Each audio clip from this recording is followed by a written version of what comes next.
Okay, so welcome everybody to the F show, and tonight's show is on travel, tourism in the time of COVID. Our guests are people who work within government, independent owners of businesses in the travel industry. We have bloggers, industry professionals, and creative artists. Some of you run festivals, produce films, and do lots of interesting workshops. So because we have to go quickly to Kathy. Hi, Kathy. You are sitting in the UK in Glasgow. We'd like to show just a little link before we come to you. So we've got something of yours on YouTube. Can we show that, please? Thanks, Justine.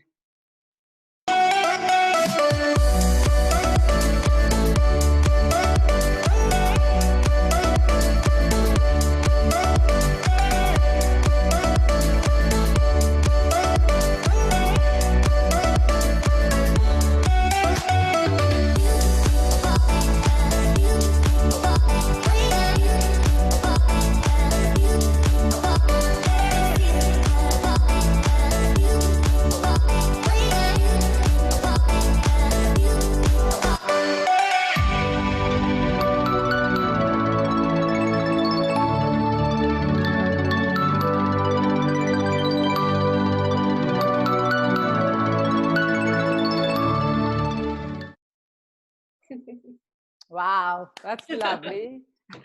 And that's all Scotland. That's where we all want to be right now. I know we have a second one, Justine. This is the one where you go off to this wonderful cabin. So can we show that one, please?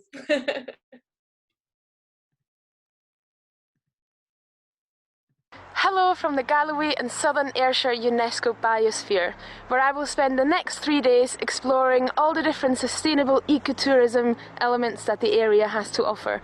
From stargazing in the Dark Sky Park to kayaking on Loch Trool and a nature walk up in the Merrick. And that doesn't even mention all the interesting locals and stories to discover.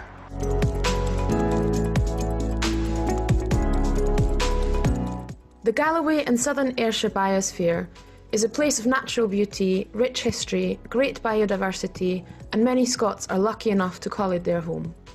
It covers a huge area in the southwest of Scotland and extends from the coast to the Galloway Hills and beyond. The Biosphere has created an ecotourism initiative in the area around Glentrool, and that's exactly where I'm heading. In the spirit of sustainable and nature-based tourism, I travelled to the Biosphere by train and picked up a rental bike from Biosphere Bikes. I'm spending 2 nights in the area, one at the House O'Hill Hotel in Glentrool and the other one at Creeside Escape Shepherd's Hut a few miles down the road. Let's hear from the owner, Sarah Redman, about the experience. So what we want people to do when they come here and stay here is to really relax, unwind and recharge. You've just got to sit, relax, switch off and enjoy what nature provides you. Thank you, Justine. Wow. So I hope that during this time of the pandemic, people are still able to travel. Tell us what you're up to, Kathy. Well, it's a bit of a mixed bag because, of course, so I'm in the UK, I'm in Scotland, and a lot of the people that I actually work with and that who read my blog and who read about my travel stories and who I help to plan their trips are American, and they obviously cannot enter the UK. So a lot of people can't travel, but within the UK, people can travel. Depending on which areas they are from, there are certain local lockdowns every now and then, but theoretically people are able to travel. And I think after, those many weeks, particularly in Scotland, lockdown lasted, I can't even remember anymore, 15 weeks, 16 weeks, something like that. So it was very long. People were really wanting to get out. So I think lots of people went on small trips over the summer.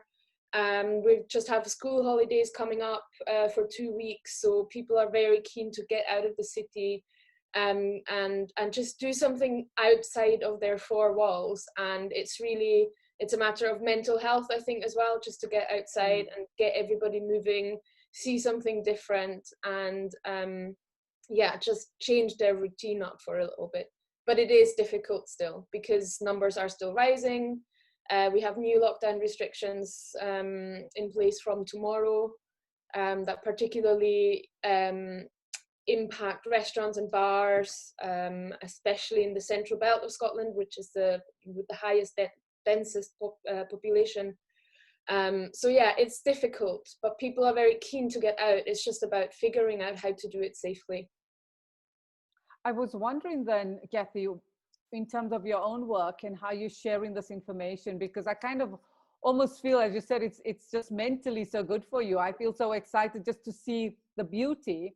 Have you continued blogging? Are you showing pictures just so people are reminded? Yeah, so on the one hand, throughout lockdown and throughout this whole period, I've continued to post on social media. I've continued to keep my audience up to date with what's going on, what is allowed, what is not allowed in terms of tourism, particularly in Scotland at the moment. I've also, I've just stayed in touch with people who would want to come to Scotland so badly and they left their heart here on a previous trip, or they've just been, longing to come here for many years and then had to cancel their trips. And I think providing content, particularly for people abroad, has been a nice kind of, not a replacement for being able to travel here, but something that can help to kind of help people over that, the desperation or the frustration really of having to cancel their trips. And then when it comes to content for people who are already here, for British people, for Scottish people, I think what I saw was really important is a lot of education around how to responsibly be in nature, how to responsibly wild camp, for example, outside of organized facilities, because that has caused a lot of problems over the summer. And that's a big passion of mine. So that's something people know me for, is adventure and outdoor travel. So actually giving people guidance and tips and showing how to do it right and responsibly without causing more issues than necessary was really, really important as well. Thank you so much, Kathy. You're very welcome. Thank you. So we are now going to Lumka. Lumka, are you there? Okay, so Lumka just seems to have popped out very quickly. I'm here. I'm going to come to you, Vasilis. Lumka, here. there you are. I'm here. Good. We're first going to show the tourism video that you sent to us from Johannesburg Tourism. Thank you. Lovely. Can we see that? Yes.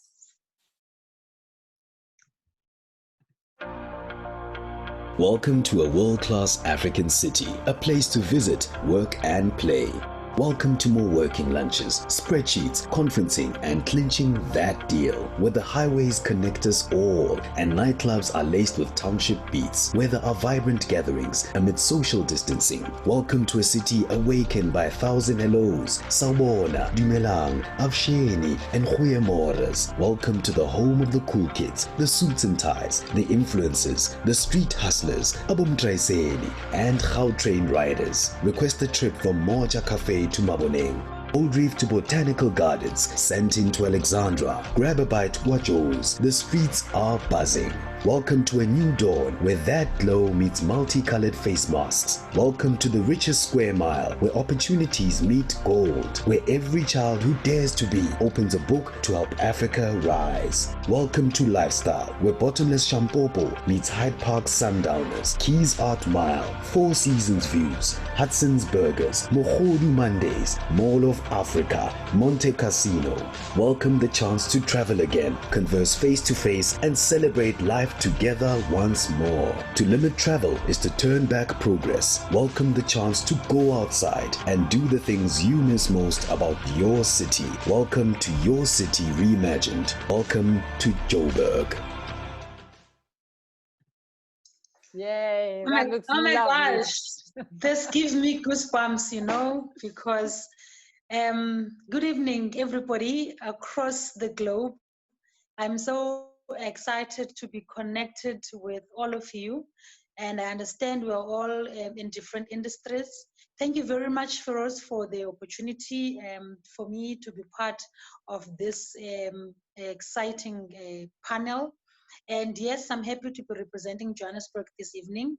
And again, it's been hard 6 months, everybody behind their locked doors, behind their high walls. But here we are, we are now on level 1 where travel is allowed. And we were excited to see that come October 1, we started to see few international flights like the Lufthansa as well as the Emirates that landed in Johannesburg and Cape Town, which then gives us some glimpse of hope to say travel will start again. And what you just saw now is a campaign video that we prepared to encourage locals to start visiting their backyards, because we feel that as much as lockdown has sort of shut down in terms of international travels, it has given enough time for the locals to start exploring, experiencing, and looking into what their backyards have. I mean, Joburg, as we all know, it's a big city, competes with your New Yorks, your Londons of this world, and has got different offerings to each and every person that comes into the city, whether you're in arts, culture, or you're doing shopping, or you're here for our rich heritage and history in terms of the struggle routes that the city offers, as well as those that are in business. We know Joburg to be the business hub of the continent, where you find about 74% of headquarters that are housed that are in the city at different venues, whether in Sandton or right in the inner city. So with lockdown, it has been, like I said, sad 6 months, but now we are slowly seeing people going back into offices and going back into business. The last month, which was tourism month, we did visit a few attractions within the city to check, their readiness to welcome the visitors, and also to check on them following the COVID-19 protocols, because it is a must that though the attractions do open, they need to follow, those strict COVID protocols, because we don't want reinfections, nor do we want numbers to increase. So in terms of tourism itself, yes, it has suffered a lot in terms of job losses. We have seen a number of also some establishments closing down, but we hope that within the few months, we will see these businesses starting to open up again. We know that tourism is a soft business in terms of, whether there's been a downslow, it sort of picks itself up. But yes, the damage that COVID-19 has done is quite huge within the industry. But we are hopeful again that the industry will bounce back. And we still encourage people that are either visiting, whether they are locals or they are, internationals coming into the city, to please take the precautions seriously, do their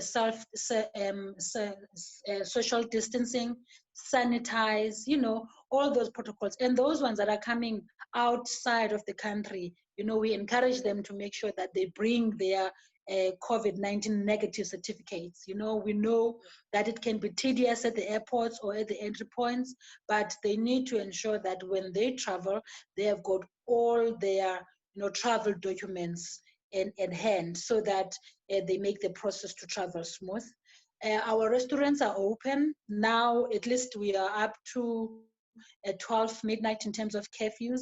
So the restaurants are opened. I was out and about in the past weekend, just trying to explore my lovely city, doing some hikes, as well as going out to restaurants, to just have a look at how are people behaving. And I must say that, yes, one can tell that people have really missed, being out and about.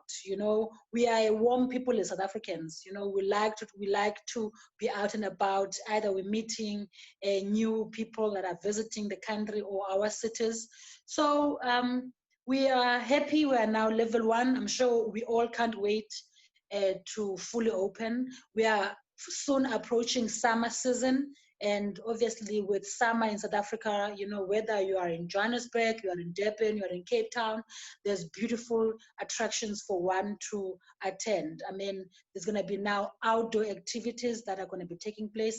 Unfortunately, we have lost a number of festivals that normally take place around about this time, you know, like your Standard Bank Jazz and other activities like your polo and other activities that attract internationals as well as locals. We've lost them due to all the COVID-19 protocols. But we hope that with the year coming to an end and early next year, we'll have some of these events taking place. Yes, people still do go out on do go on virtuals to check these activities, but as everybody else knows, it's not the same feel when you are out and about meeting people and listening to live music or watching, you know, one of your best performers perform. But with that being said, also COVID, I think, has also brought about new ways of handling business and doing stuff in terms of also making sure that we've got trained staff. Now, staffs are being trained, you know, in terms of digital skills, because that's where the industry is going, or that's where the globe is going, you know, in terms of one having to be well equipped in terms of their digital skills. I mean, we just saw now when we were trying to start with this Zoom call, how digital is sort of challenging everyone. But yes, COVID came and is giving us different ways of handling our businesses, whether it's at home or it's at work. And with that being said, I can safely say that Joburg is open for business. There are challenges like any other big city in the world, but we always encourage visitors that are coming into our city to take safe precautions and, you know, not go to places that they will feel unsafe, you know, but make sure that they practice all safe protocols. We have got big companies on the ground that take care of visitors that are traveling in the city, and also small businesses that are traveling in the city. So if one needs any information, currently one can check with us on our social media platforms like your Twitter, Instagram, as well as YouTube, where you can find more information in terms of what is happening in the city. And we are looking forward to welcoming our visitors and getting our business back on its feet. Thank you. Thank you, Lumka. I can see that you are really ready for us. I can't wait. Very excited. I mean, our mice business has really suffered in terms of events because that's what Joburg thrives on, you know, the conferences, the business conferences. Now, with all these limitations, it's been a serious struggle, but we are happy to say that even hotels now, they are back into business, they're opening up. And the nice thing is there were those hotels that were used as quarantine centers. So at least there has been that sort of business that has taken place. Yeah, absolutely. Thanks. Thank you, ma'am. So we're going all the way from Johannesburg to Athens, Greece. Hey, Vasilis, nice to meet you. Hello. Nice to see you. You have been very good. good. I'm really proud and really honored. Vasilis, actually, I had planned to come to Greece for this year for my birthday, and guess what happened? When bang in April, it was the international travel was banned, so I couldn't come to Greece. So I'm also April born. April born. I had birthday Sky. Oh wow! Okay, I'll definitely see you in April next year. COVID birthday this year for celebration. Okay, so since you haven't had enough of Greece, or not at all, I'll show you a little bit of Greece, and then I'll talk about the adaptation we had to do. Yes, thank you. Show us. Right away. Unimaginable. I'm at the heart, where it all started. It's all about Athens. I see ingenuity.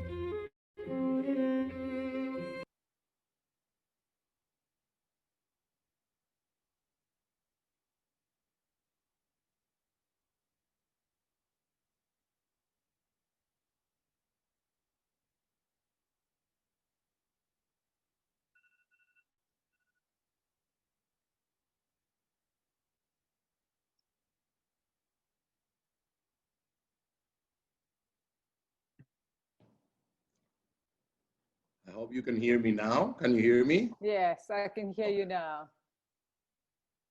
That was fantastic. Are you going to show us? Yes, let us see the rest of it. Greece, Wow. always epic. Just to get a little taste about Wow. what our city is about. It's full of antiquities, Yes. of course. There is a modern city. You might have seen also the glorious Museum of the Acropolis of Athens hosting most important antiquities. Visited, multi-visited. So Greece is a country that is prepared for tourism. Second biggest business after shipping. Firdaus has been many times, so she knows the whole concept. You know, sometimes this is ending up into over-tourism, but most of the times it's a good experience for foreign visitors. It's a very welcoming nation. So now I'm going to show you a brief video also about the festival, which is our, actually, in essence, our trailer. Give me a second. Just to get a notion of another Greece, coming from the city to the island. Made by animation, of course.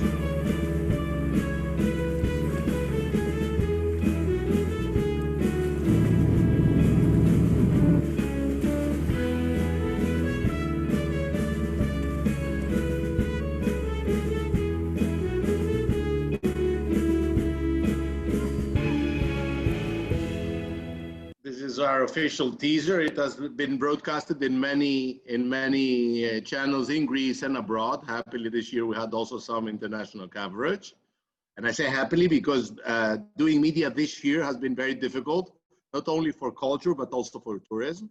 So we've been locked since the beginning, almost the beginning of March until late May, having to send SMS in order to go out of home.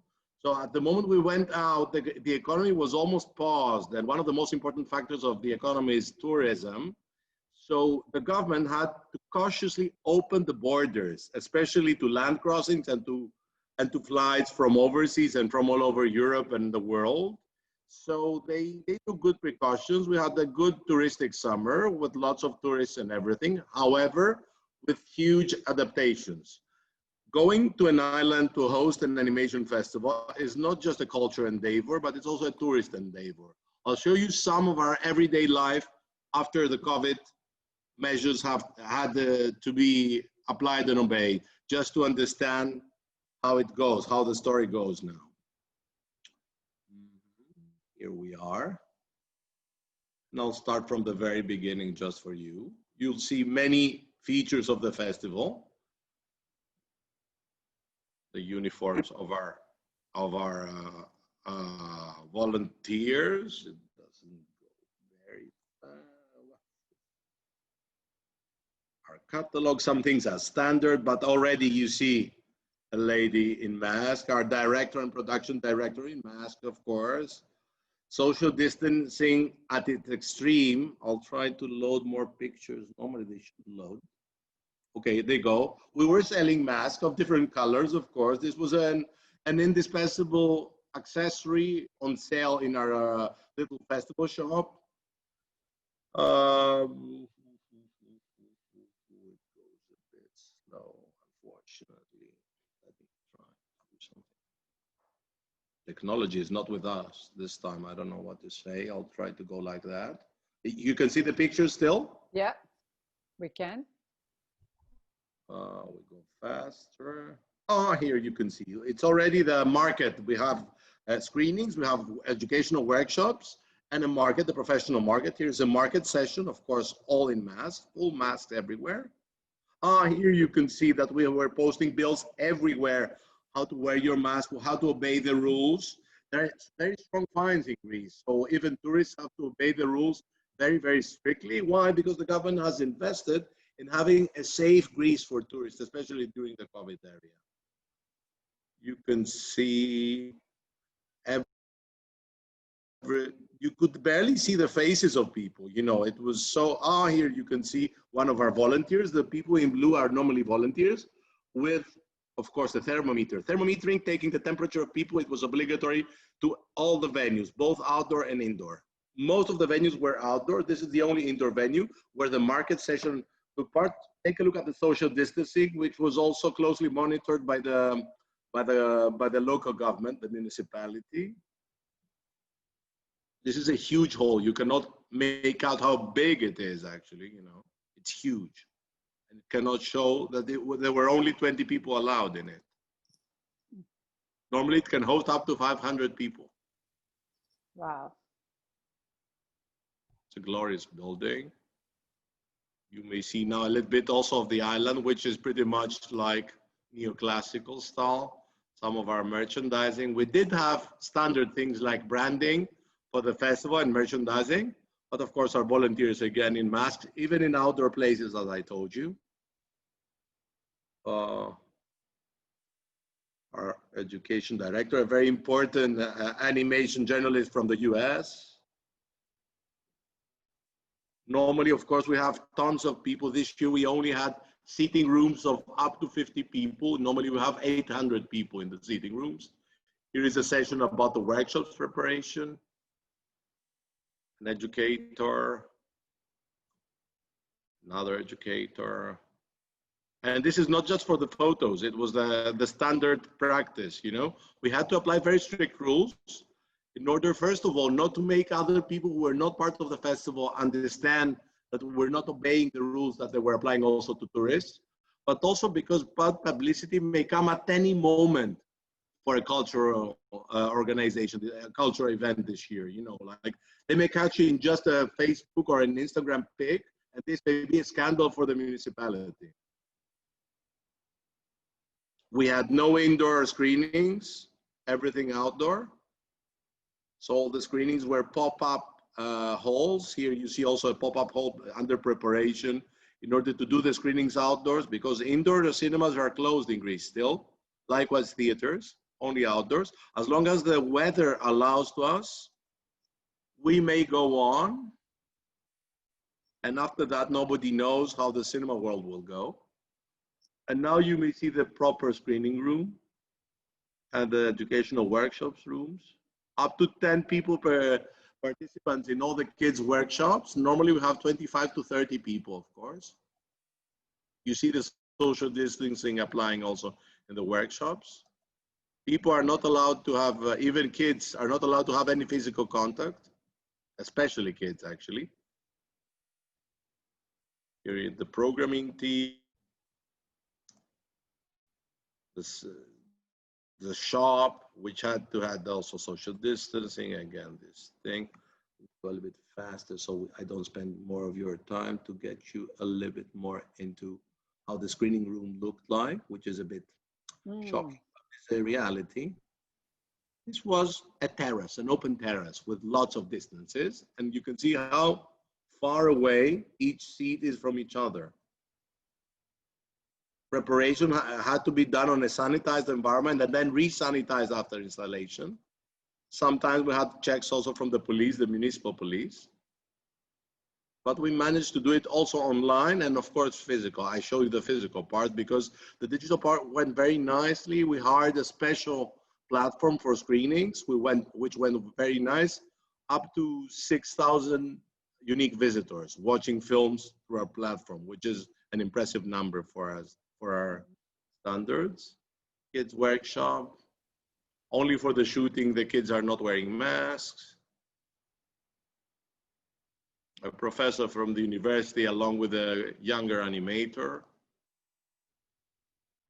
We were doing editing outside, as you can see, because indoor was only for shooting.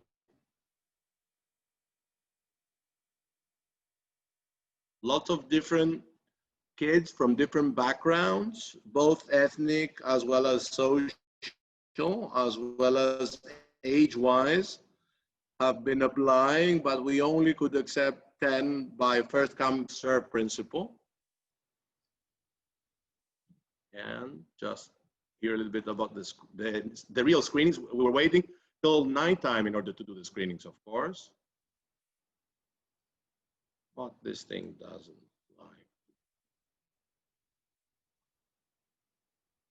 I'll do it like that. I wanted to do it in a larger version, full screen, but it's impossible.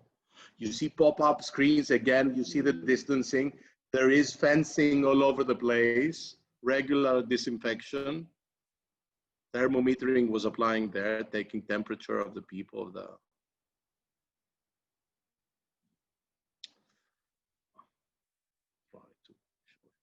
This was the main screening hall. Again, pop-up, of course. Nothing was really a set-up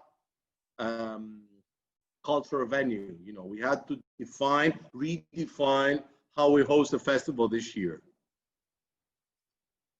And leave all the time with the fear that we have a case, and we have a case, there is a certain protocol that we have to declare to the National Health Organization. It was a difficult thing, and this was applying to everything we're doing. I'm just trying to load pictures. See, here's an educator working with kids. Even the attendants and everyone had to wear a mask all the time, throughout the time of the workshops. Sorry that they don't load very well. Here is nice to see something. This is queuing. You see on the floor with the permission of the municipality, because it's a listed dwelling there, so everything is listed, even the payments and everything. We're putting dots on the sidewalks for the people to queue up with their masks on, most of them, waiting to get in the restricted areas, like in the restricted number of seats in the screening hall. So this was outside the screening hall on the city. It may go up to 500 meters. This is our reality. This is a reality that applies to most countries. Greece is one of the countries depending on tourism. So your paradigms and your examples and your views are more than welcome in containing all this difficult situation for the whole humanity. Thank you, Firdaus. And thank you, friends. Wow, that is really amazing. I mean, to actually see it, hey, Monica, to see that it's a hybrid, because you've managed to actually host something with people. It's fascinating. It's amazing. Thank you, Vasilis. That was quite something. We'll have a conversation about it. Let's go to Monica. Monica, do you have something? You're going to share your screen, correct? Yes. Yes, thanks. So I head up the film and media promotion unit at a company that's an agency for government. And we promote Cape Town and the Western Cape globally for tourism, trade, and investment. And film is one of those. Anyway, I wanted to start at the end. Right now we are open for business. For some reason this isn't sharing. There we go. I just wanted to tell you who I am and how beautiful, and you know, we're one of the top 10 production company places in the world. We have national incentives. We have beautiful places here in the Western Cape, a province at the southern tip of Africa. We have 6 districts, and that we create this book to show people what's there. And we have workshops now. I'll get to that. At the current place we have opportunities to get into the golden age of content, and it's something that we really want to get back to doing, and we're lucky we are there. We're starting to open up, and I'll get to that story, but these 2 reports have been very useful. Plus we have incredible protocols by the production industry. They're found online. So everything that you just saw for festivals, we have for production. We also have had business visas for quite a while when their business case was appropriate. So some decision makers have been coming in the anticipation that we would open more going forward into summer season.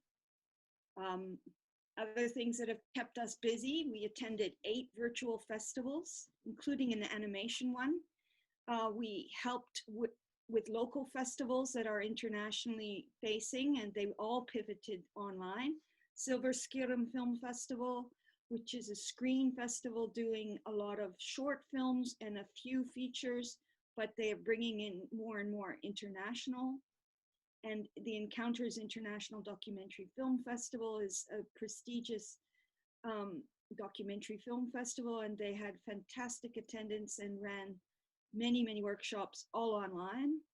The Durban International Film Festival, aligned with the Durban Film Mart, was a breakthrough, I think, for attendance. They could have more projects in the market, both documentary, feature, and scripted. We attended the Toronto International Film Festival, which was always fantastic. We, at the moment, are running the Garden Route International Film Festival. We're attending, we're doing 5 sessions, like the film readiness webinar there. Tomorrow morning is our last session, and it's on locations, celebrating the locations of the Western Cape. And at the moment, the Nature Environmental Wildlife Film Festival is running in Durban, but it's a global thing because it's online. And they've gone so far as to do VR and AR. We also ran virtual upskilling just as part of our national, of our regional plan. So we did 2 legal, we did other ones there. I don't think I need to read it. And then the last highlight of what's happening now is we've had major films that were shot here that have gone live. My Octopus Teacher, if you haven't watched it on Netflix, it's highly recommended, went live on the 7th of September, and Raised by Wolves. You need to be on the streamer HBO Max, but it'll eventually get to 2nd and 3rd window. We did get to see the premiere because it did shoot here and we were kindly invited, and getting up at 2 in the morning is normal now when you get invited to a red carpet event. We also did something our president called for everyone to take part in the Jerusalem Challenge, and 1,600 people demonstrated COVID safety at the Cape Town Film Studios, and we raised money for relief for those people who had been left out. So I'm going to go back to the beginning now. We had a national lockdown, and we started talking with our funders a few days before because it was something that we knew was coming. It was locked down. We called it level 5. It was a staged response. And if that hard lockdown, the next day we had the Support Business website launching. We also, I'll talk a bit more about that later, but we also kept people imagining what it was like that one day they could come back. And so we ran these campaigns, dreaming of one day, and we ended up helping 32 Cape guides, Western Cape guides, generate income during the lockdown. This is the hard lockdown. And it drove a familiarity of place and reached 4.8 million unique visitors. We also ran this program, which was an app to help you sleep at night and dream. So I think you'll be able to watch this, but yeah, I just wanted you to know that you can download an app and dream. It's really beautiful, but it will put you to sleep, especially at this time of night. So this was our response, launched the day after lockdown. We did the COVID Content Center, business support, and it drove with thought leaders from many different areas of our agency and government to help respond quickly. We had fax, we had a support finder where you could plug in your business to find out what support was there. It's just moving a bit slowly. Vasilis, I know what you're, and then we had the PPE marketplace came out of some of the interactions. We decided to help people find each other. It was an agnostic marketplace and people could just buy and sell. And then we did run a maskathon, and I think over 200,000 masks were donated to people here in the region based on these maskathon results. It was launched on Nelson Mandela's birthday. Masks for Madiba. We're in the recovery phase. We're at stage 1, which means we can open for business. We have been opening at various stages. At stage 5, documentarians could shoot with special permission, and obviously journalists. Stage 4, we did local production, again with those very strict COVID regulations. And we had at level 3, the decision makers coming in. Now we're in the recovery. Our website is being repurposed to look at safe travel regulation, the upcoming Cape Tech Health Park, and our Cape Exporter portal. But to do a snapshot, I think Lunka already talked about this. I'm nearly done. It was a devastating lockdown. It was very hard. We have a tourism sector, since tonight's subject is tourism. I'll speak only to the tourism. And it was really something that helps all of our provinces, especially those that maybe don't have big industry, aren't driving, you know, like Johannesburg, finance or mining. And so we really need our tourism, and it's a fabulous country to come and visit. We have great people who love to dance and sing and get to know each other. And as you could see from the Jerusalem Challenge, there was so much fun. And we have fantastic agriculture, but we had to sell it. If it was wine, there was an issue for a while. And of course, the film sector and the retail sector, you know, pivots happened. Retail sectors went online. People in the animation and post-production pivoted very well. And it was a global thing. We weren't here alone. Tomb Raider is being used because she was a warrior, and we all fought this virus. We want to win. And that film was shot in Cape Town. Looking back, we have got amazing connectivity at the Cape Town International Airport. That's a project driven by Wesgro called Air Access. We have 10 million seats in 2016 and have grown to over 11 last year. And this is more how great it is. But I just want to end on a film moment. Please check out our incredible regulations on the SASFED, the South African Screen Federation. There's 8 members that put that together, and it includes 3 sets of very stringent protocols. And then one of our webinars this week on COVID included the head of Film Africa production, and she talked about how they break it down even more to make sure there are no incidents. It would be a shame if we had to go back a stage, and nobody wants that to happen. We're all professionals here. I want to thank you and start talking. Thank you, lovely. That's quite amazing. I'm sure that Carmen and Vasilis both are going to come to South Africa soon as it's open. I've been stunned by the country, you know, like it's one of the favorite places. In essence, with Monica, we've known each other since at least more than 10 or 15 years. We have been collaborating when we were organizing a festival in Athens at that time, not on an island. And she came to Greece as a member of jury, and she presented all the work, the impressive work she's done with the festivals and with the film industry there. Yes. So I'm looking for Vinod. You've done so much, Vasilis.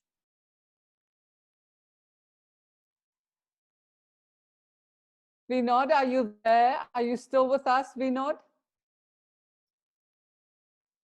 I don't know if we've lost Vinod, so I'm going to come directly to you, Carmen, all the way in Spain. Let's see the wonderful work that you do. Did you want to share your screen, or is it okay that Justine shows it? Justine has the files. Okay. I just want to start.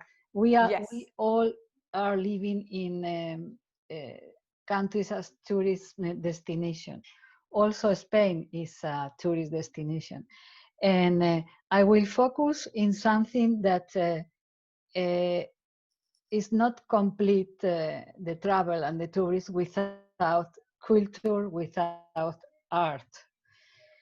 This pandemic, we are learning a new way to communicate. And this pandemic has shown us that culture is an essential, basic good. And no government has granted any aid to culture yet. I have to say, we must remember, and it should be noted, that the artists were the only professional during the pandemic who did not get paid for their work.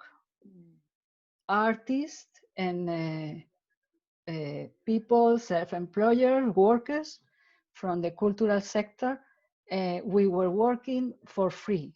So it's working for the love of art. That is a terrible, terrible current sentence in the cultural sector. Plus, during the lockdown, we had a national lockdown also. The artist woman, we had an added problem because we are caregivers of grandparents, children, grandchildren, and for most of us, for most of women artists, it has been very hard to find enough time to create, to dedicate time to our artwork. Anyway, as human beings, we need to create. Art is life, and artists are very necessary in the tourist sector also. And now I would like to introduce you a little character we create last year in an animation. These are a few seconds of the animation. It's a drop of water. We consider it's a metaphor of ourselves and our need to travel. So just few seconds of the animation.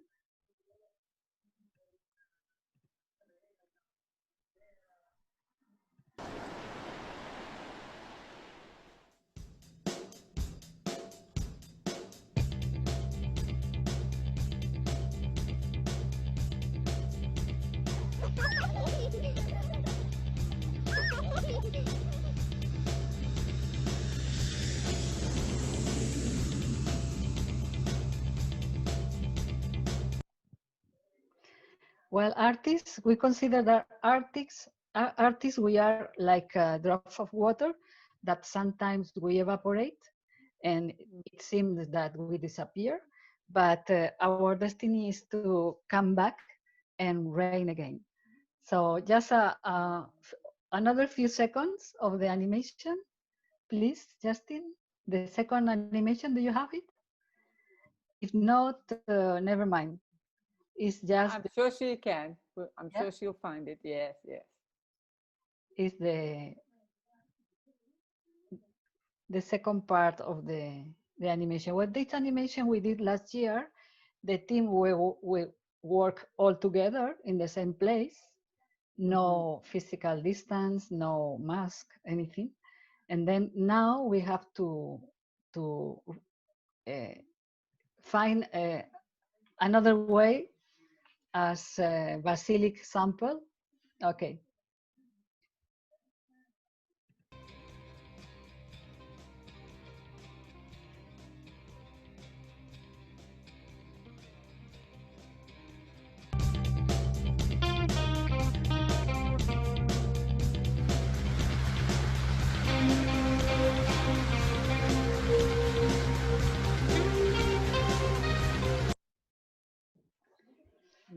Just some samples about our last year animation. It was it was a hard work, as you know, and then drawing and stop motion, everything. Well, the national lockdown, it was very hard for the cultural sector because as in other countries, museums closed. Some of them they don't have any reopening date yet.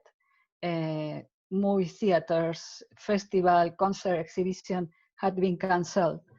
So we lost that physical experience when we admire the artwork live.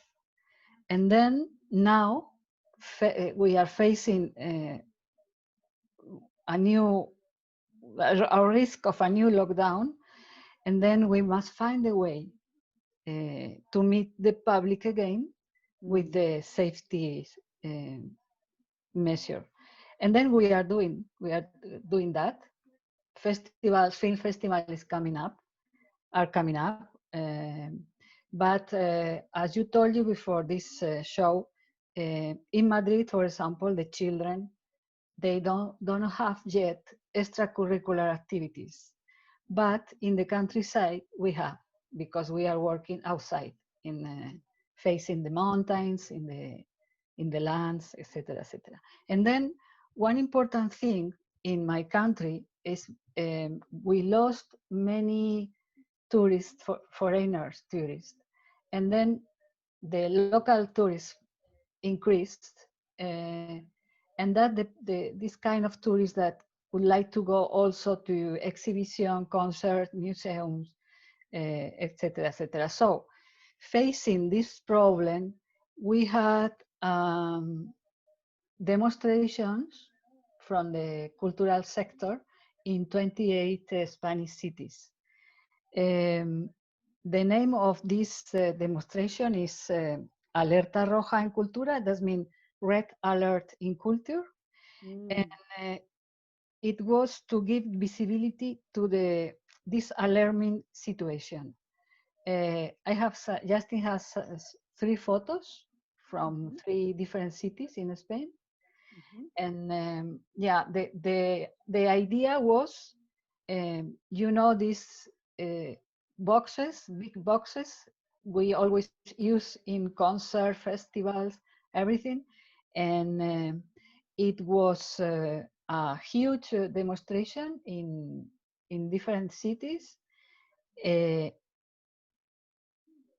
a movement.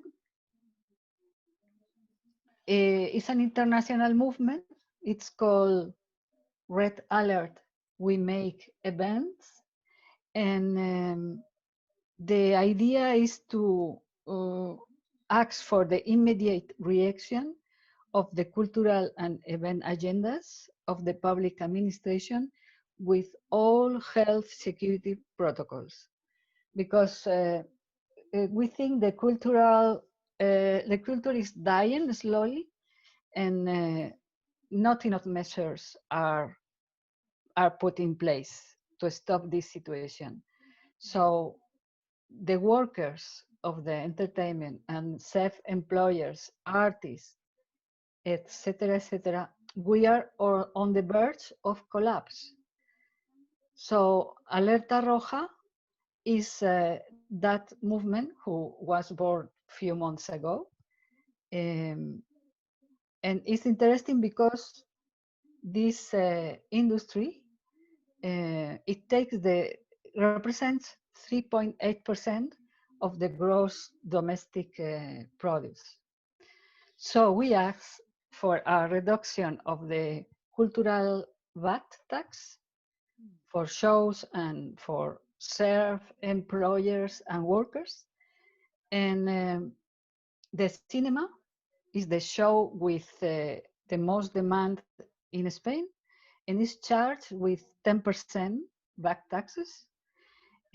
Other cultural products as selling music, physical CDs, and film platforms, online series or electronic books, they are charged 21%.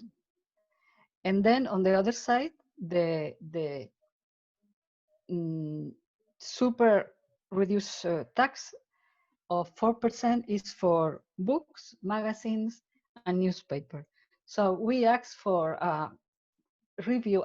We need to consider a different way of the culture sector. So we say now the slogan in Spain is La cultura es segura, the culture is safe, and sin cultura no hay futuro, no future without culture.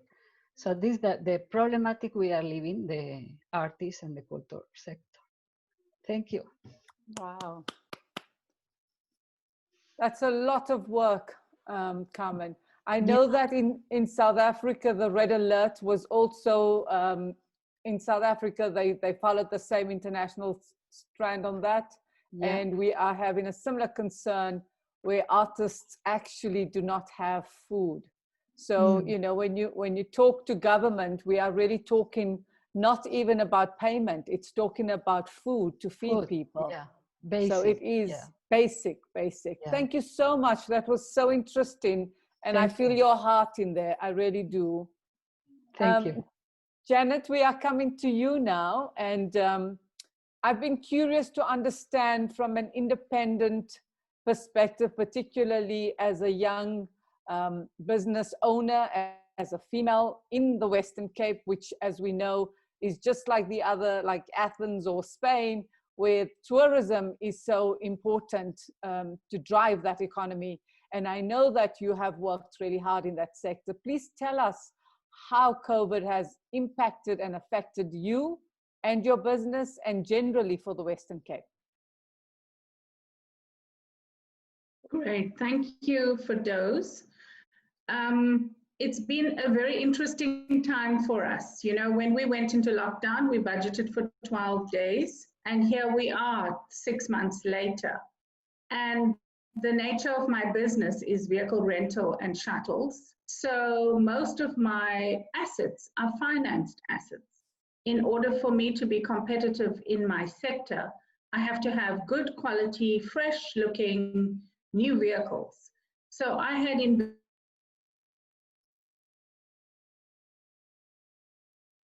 which is valued at about 6 million Rand alone. And we started off the year saying 20 plenty, and all of us were so excited about 2020, and then COVID hit. So we were very proactive at the very beginning of lockdown. The first thing that we did was we filed for the UIF, the unemployment fund for all of our staff. We did that in the very first week of lockdown. And I must tell you that we got our first payment just on Friday this week. So unfortunately, we had to retrench some of our staff so that they could get the benefit of their leave payout in order to just survive. And the other thing that we did was a lot of food parcels, because it was really about food and sustenance. We manage a team of about 60 staff. A lot of them are drivers. And because we work in the hospitality sector, we actually manage concierge desks, and with hotels being closed, there was no need for concierges. So what we did was, if you can go back to the previous slide, Justine, we took the time, because from being a 24-hour operation, suddenly things were a little bit quieter and we could think. And for the first time in almost a decade, we actually closed the door to our office. It never ever locked. And that was almost surreal, because there was a specific time, of course it was midnight, but still we locked the door. We'd never done that before. So we went away and we did some brainstorming, and we came up with the concept of a COVID compliant vehicle. So we carry a lot of people in our vehicle. So you will see that this is a 14-seater vehicle. This is a polypropylene screen, which is heat resistant and fire retardant. And there's a touchless hand sanitizer. So the moment somebody steps into the vehicle, they can disinfect and sanitize their hands. And there is social distancing between the driver and the passenger. And in the next slide, you will see that we've got washable headrest covers. So we could remove them, because we tend to, when we get into a vehicle, you know, hold on to each headrest before we get to the end of the vehicle. That's washable and replaceable, and it's easy to disinfect with the spray disinfectant. So we piloted this, we offered it to, it's interestingly enough also on Wesgro's PPE portal, Monica. And we did that, and we presented it to our clients. So what happened is that whilst our hospitality sector was closed, our corporates started asking us to move their staff between home and their offices when they were working. So that helped to keep the income stream. And because we have government as a client, all government employees were not allowed to actually travel by public transport to work. So the shuttles picked up. Needless to say, when we went into lockdown, we had 80% of our fleet off hire. Now, when you stand in your yard and you look, and all you see is cars, and at the back of your mind, you know that you have to pay for them, you can actually become extremely nervous and stressed out. But we didn't allow that to happen. We actually kept very, very positive. And I think the mind management and the things that we fed our mind is what has actually helped us survive the pandemic. So we started off looking at different options. We picked up our staff and brought them to work. That was turning out to be too expensive because they all lived remotely, and we needed to manage our expenses because our fuel bill was rising. And then we also tried to do a hot lunch, which didn't work because some drivers didn't make it on time.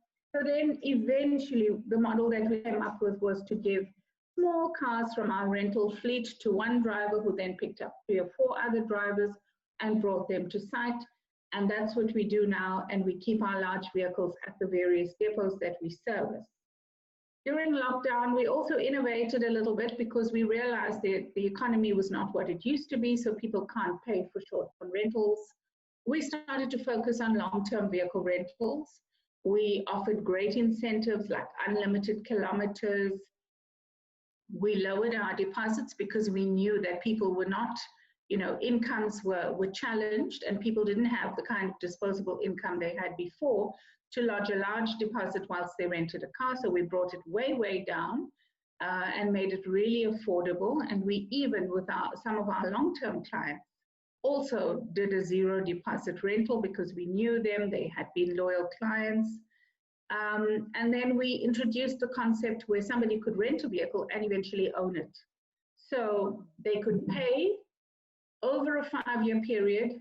We became the finance house, and we mitigated the risk for the client ourselves. So they could eventually own the car. They could choose to pay it off over 3, 4, or 5 years. And for people who suddenly found themselves either unemployed or on short time, or with company transport that was now no longer something that the company could afford, there was a lot of take-up in that sector.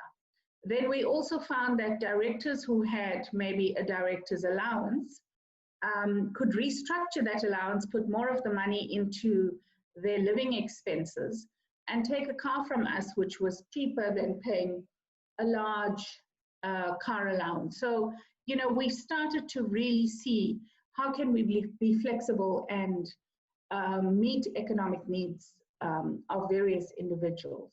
And then we had older cars, which we usually kept for international interns, because Cape Town plays host to a lot of the young international interns who are coming to work in various sectors. And we usually give those to them because they're easy to drive. They've already got a couple of dings and dents, and they're not the newest of cars. We found that we had this whole fleet of cars that were older. So we used the opportunity to find reasonable ways to fix the dings and dents, again, creating an income for small suppliers. We didn't send it to high-end insurers that were going to go, through the insurance, a repairer who had to be registered. We gave it to small home businesses or legacy businesses, and we put this whole fleet out on rent to own. It was a cheaper monthly income than if we had rented it on a short-term basis. But it did something phenomenal. It brought so much loyalty to the business because people got that we understood their economic status. They knew that we weren't trying to force feed them something that they really couldn't afford.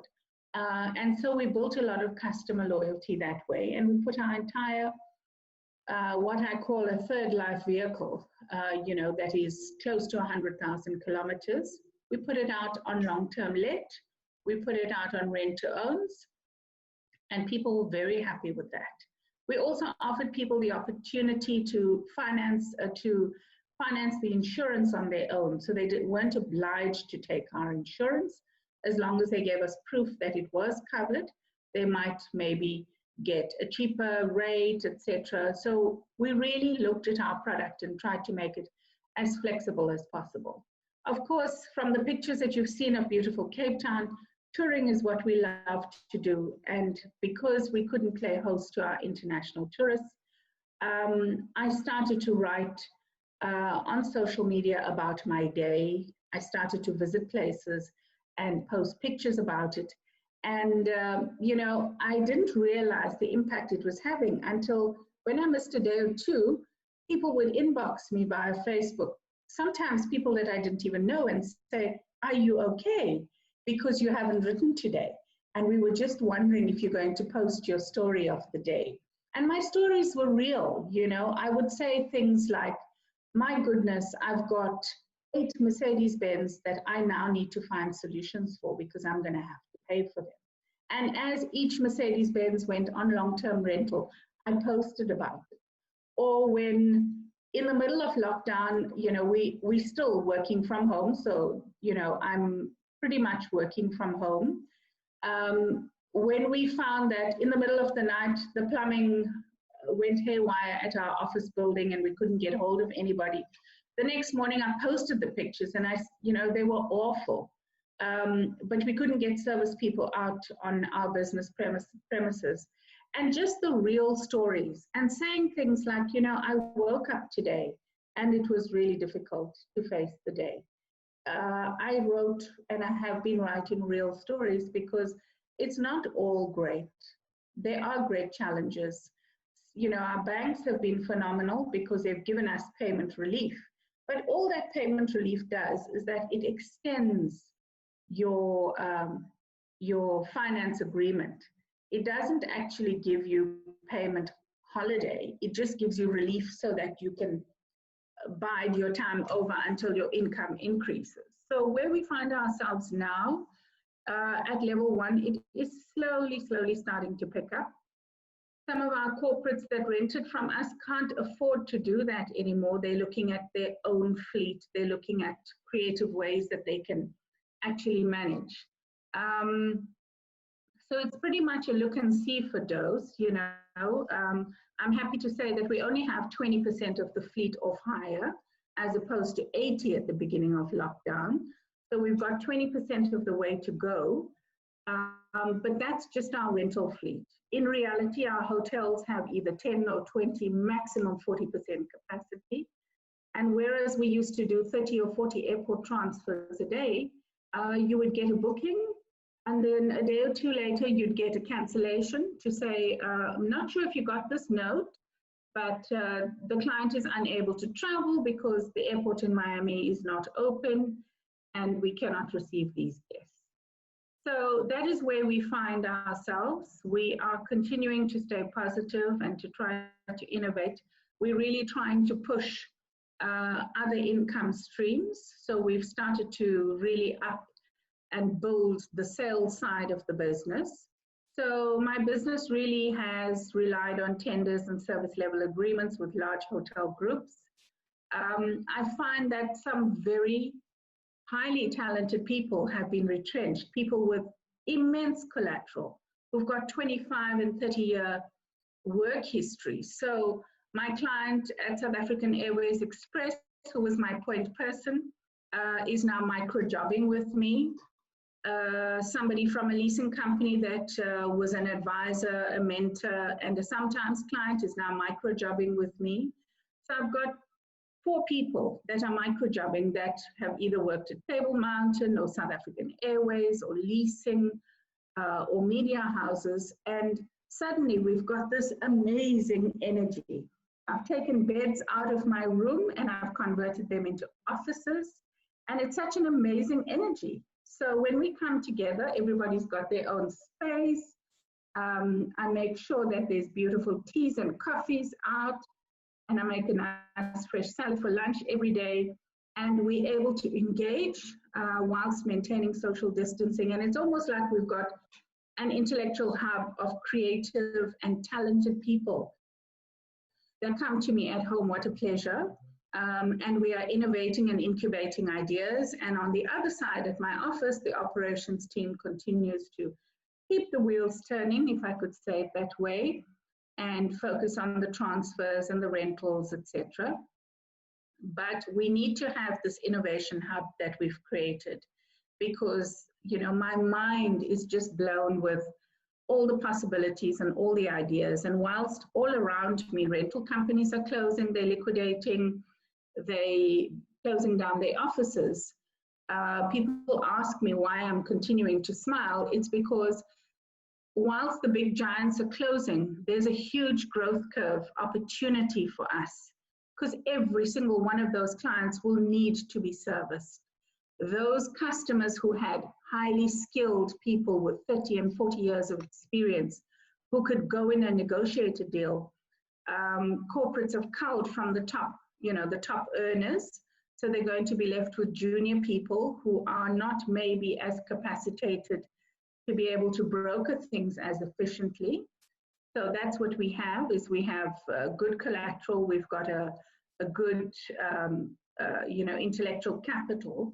And so those customers who are now needing care, we are hoping that we will be able to capture those customers, and we're working very actively to do that, and to offer them our flexible, accessible, real-life person on the other end, personalized service, which maybe with a huge corporate they didn't have before. So that's where we find ourselves, guys, happy, excited, embracing opportunity, because there is, in the post-COVID economy, there is opportunity. It's about being creative and being proactive, and that's what we've really focused on doing. Thank you so much. Thank you, Janet. That's wonderful, wonderful. I think it is the innovation and pivoting, which is wonderful. Okay, Mom Kofu, I'm coming to you, dear. I know that you're sitting in Rwanda, and you have so much to share because you're from the US, you're in Ghana, you're in Rwanda, and you told us earlier about all the amazing things that are taking place in Rwanda right now. So welcome, and please share with us your wisdom. Yeah, well, to be very honest, I haven't been in the United States for about 30 some odd years now. Yes, I was born in America. And I left America at age 50. So I've been in Africa now for more than 30 years. I guess for me, I was kind of stuck between a rock and a hard place, because when I was preparing to go back to Ghana, the shutdown came. So that was in March. And I had guests who were visiting me in Rwanda because I have a project to empower women who were survivors of the genocide. So many of my clients who would normally come to Ghana were coming to Rwanda to bring their expertise, to volunteer for the project. And that project is to teach women a skill that allows them to become entrepreneurial, forming a cooperative so that they would own the businesses themselves. And so when the shutdown came, our project, two things happened. Our project closed temporarily, and so did my tourism aspect of my business. Because there were no flights in or out. In fact, we recently reopened in Ghana. Ghana opened on September 1st for international flights, and Rwanda did not open until the 18th of September. So our businesses suffered on both sides. My company name is One Africa Health Resort, Restaurant and Tours. And we do cultural tours. Our target market is people. Our specific market deals with the diaspora and people of African ascent, because Ghana boasts of, one, Ghana was a very large slave trading country. Of the 65 slave forts and dungeons in Ghana, 47 in West Africa, 47 of them were in Ghana. So what I've done over the years has been to encourage the diaspora to return home to their ancestors.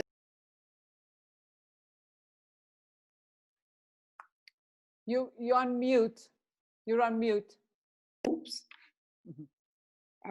Did that just so you happen? said it just happened. So you said that you got the diaspora to return home So to the my objective was to get the diaspora to return to Africa, whether it was to live, visit, or do business.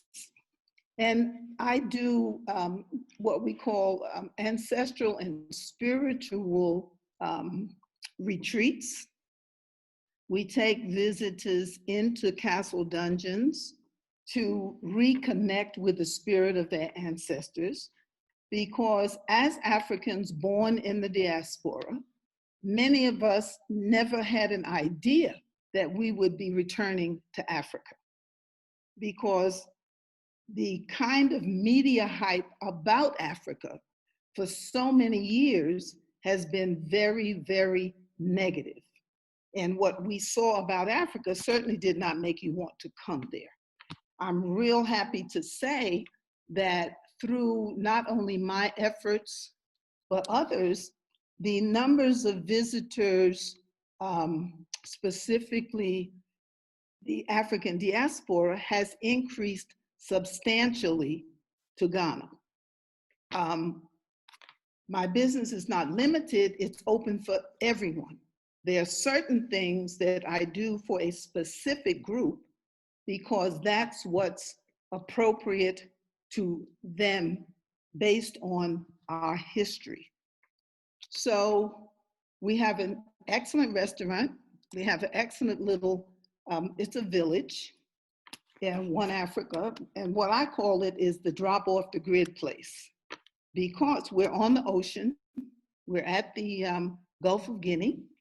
We are geographically situated between two major edifices that held our ancestors during the transatlantic European slave trade, the Cape Coast Castle Dungeons and the Elmina Castle Dungeons.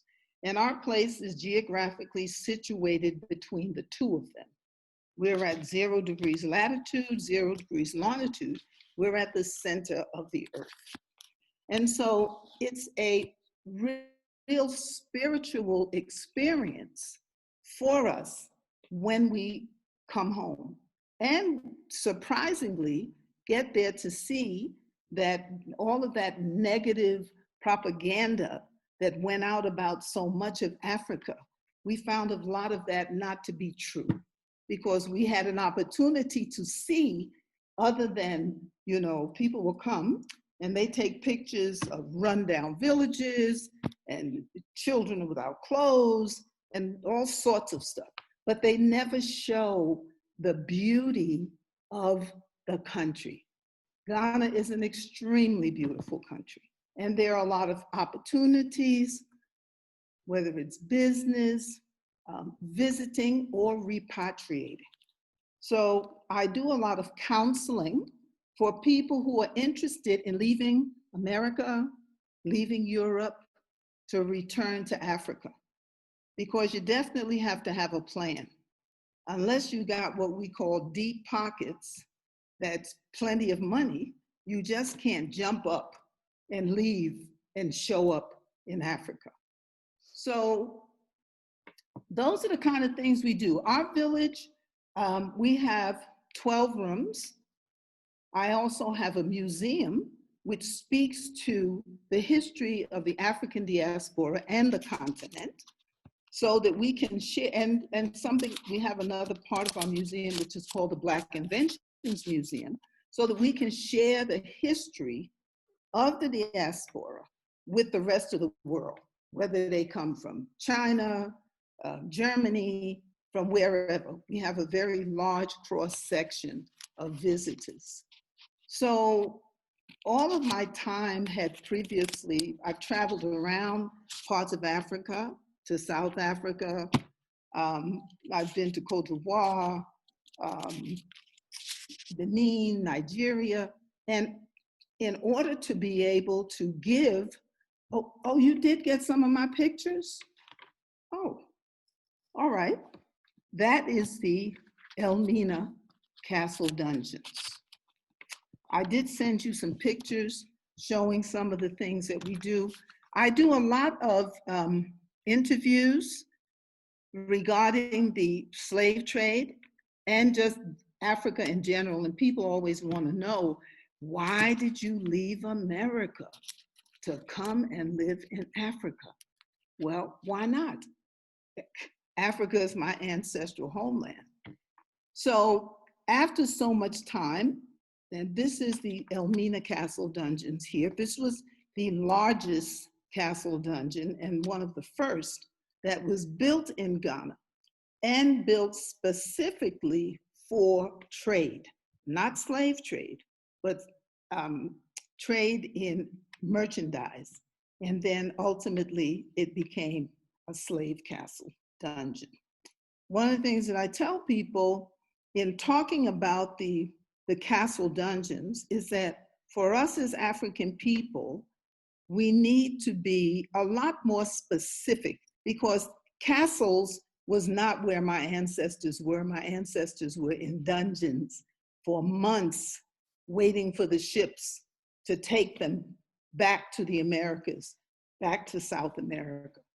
So in my description, and I did have a petition, which I presented to the government and the Museums and Monuments Board, to amend the name of the Cape Coast and Elmina castles, so that their name should properly be the Elmina or Cape Coast Castle Dungeons. And wherever enslaved Africans had been held, dungeon should be put on the end of the title of that facility.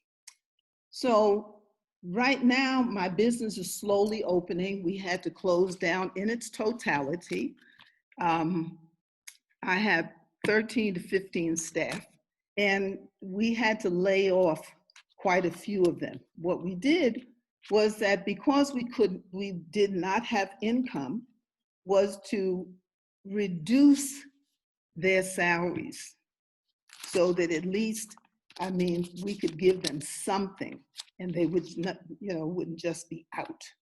So the business is coming up again, because now that flights are opening up, coming from the United States and Europe, Canada, a lot of my customers who are old customers, and since I do a lot of videoing, I'm on YouTube, Facebook, CNN, whoever wants to do an interview, I do it. It's called advertisement.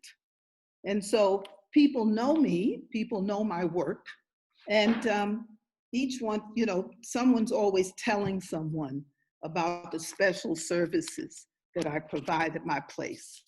So in leaving Ghana, my business is still going on. My son is the manager, and we do serve the best food that you'll eat while you're in Ghana. And that's not me talking, that's my clients. And like the sister here that said, on lockdown, I'm a writer also. I've written 3 books, but during this lockdown, I've now started writing poetry. And some of my work has appeared online. But I'm now moving more to East Africa and what Rwanda has to offer.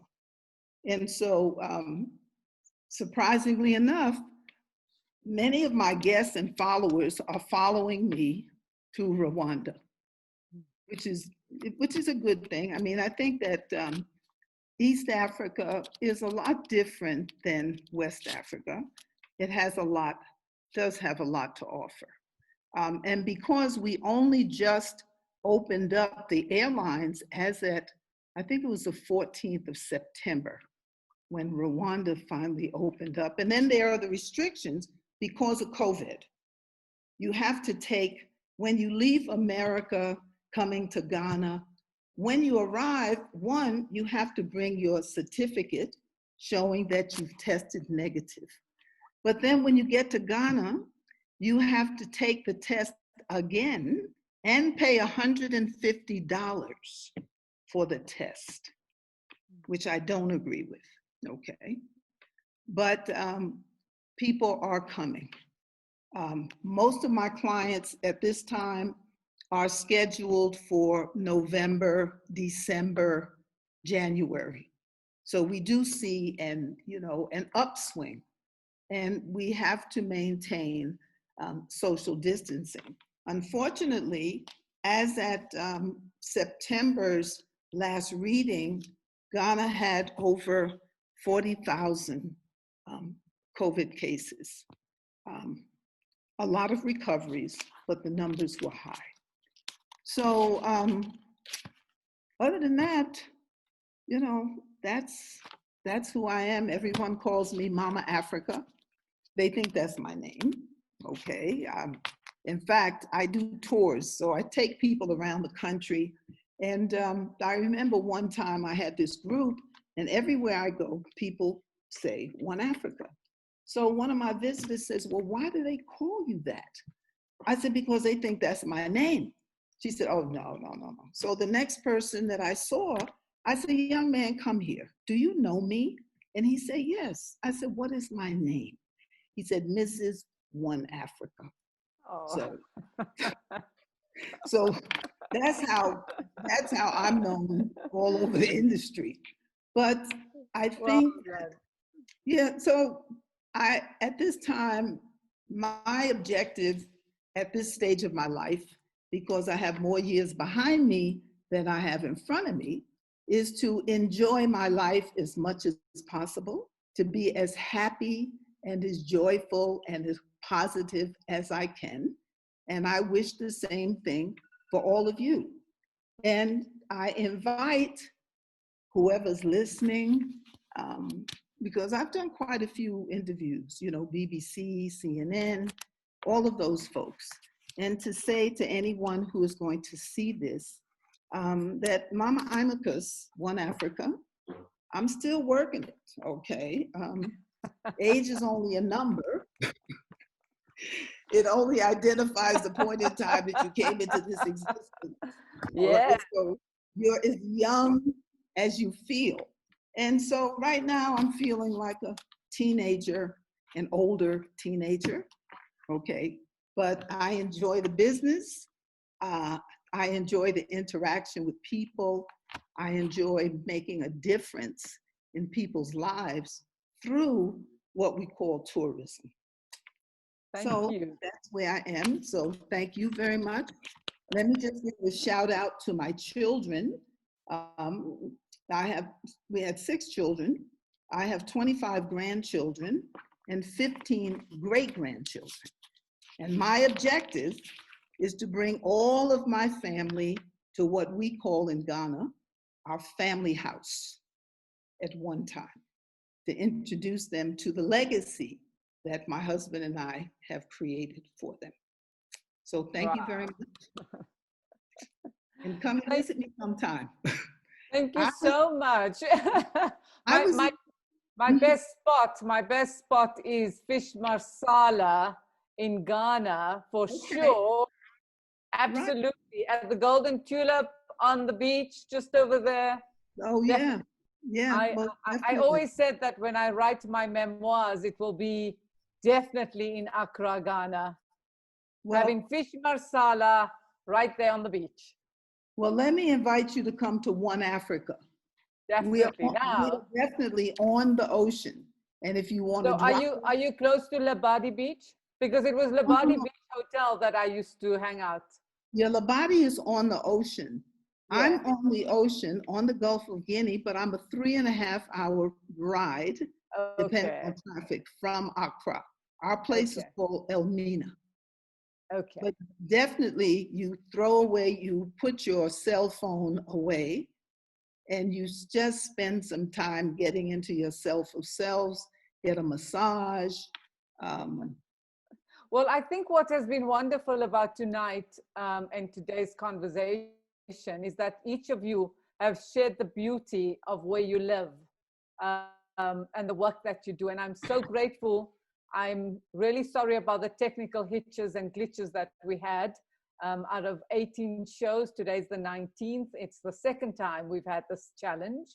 Usually at the end of the show, because it's called the F Show, we just go around and we ask everybody what F means for them. For me, obviously, the F show is my name, Firdaus. And for those of you who don't know, Firdaus means paradise. It means seventh heaven. But I usually say F is for freedom. Yes. Kaman, what is F for you? For me, it's family. Yay. Monica? I want to say something like fun. Lovely. Luca? Mine is friendship, because that's what tourism has enabled me to do. It's enabled me to meet as many people around the globe and to create friendships, and for them to create friendships at destinations that they have never been. I mean, I'm looking at when you hosted the World Cup in 2010, when people came to South Africa, others were coming here for the first time, and they created or they started friendships that have also lasted them a lifetime. So for me, F stands for friendship. Thank you. Janet? For me, F stands for fabulous, because we Fabulous. work in one of the most fabulous industries you can ever imagine. We get to be other people. We get to be tourists in our own city. We get to travel. And we get to create fabulous experiences for people from all over the globe. So F is for fabulous. Vasilis? F is fantastic, like you are. Fantastic. What about you, Mama Amicus? What is Well, I F don't know for? what else to say about my F, because y'all have taken all my Fs. So I even wrote it down on paper. I said, I'm gonna say this, and then he said, no, he said it, and she said it. No. For me, and I'll have to make up my own word, F for me stands for fantastically fabulous, fun, and fresh. Get that. You got it all. I have to say that you are an absolute inspiration. I'm so happy that you could stay with us till the end.